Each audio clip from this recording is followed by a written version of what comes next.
Okay, it's come to that time of year where I'm going to wean the ewes from the lambs. The lambs aren't having much milk anyway.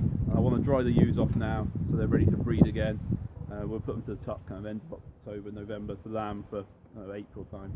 My plan being, I'm going to separate the lambs off into another pen here. And the ewes are I'm then going to drive down into the second field down there.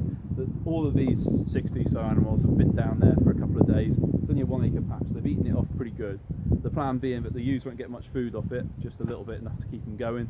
And it'll mean they're not producing milk, so they won't get mastitis, hopefully. I'll have to get them in a couple of days. I'll just go through them, check none of their bags have gone hard or anything like that.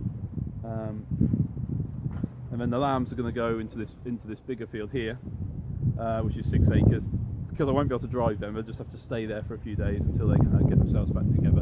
Then I'll be able to move them around and things like that. But at the moment, I'll be able to drive the ewes down there, but I know the lambs will just stand there and cry for their mums just for a couple of days.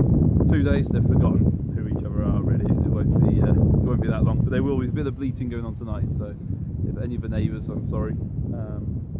But yeah, so I'll show you afterwards all the bleating and the noise. First of all, I'm going to give them a bit of an MOT.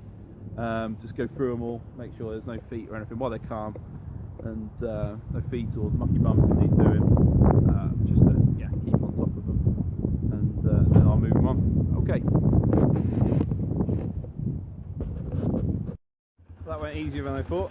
The ewes are now back in their field, ready to dry off for a couple of weeks.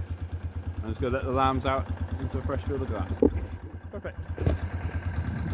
Okay, so it's raining, which isn't the end of the world. It is going to knacker my day up there. And moving the sheep and lambs last night didn't go exactly as planned. I got back from work about 10 o'clock and then had to spend half an hour chasing the ewe around this field because she'd managed to get out of where I'd separated her up. Still wasn't back with the lambs, but if she just stayed in here and started eating grass, it produced more milk and possibility of mastitis. So it meant my great short-term solution was a piece of Harris panel, which looks awful, shoved in the fence, but stopped her getting back over it.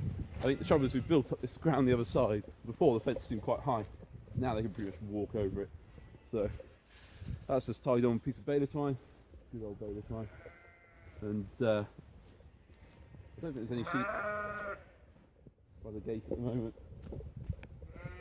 They were making a little bit of fuss. You can hear them now, bearing away.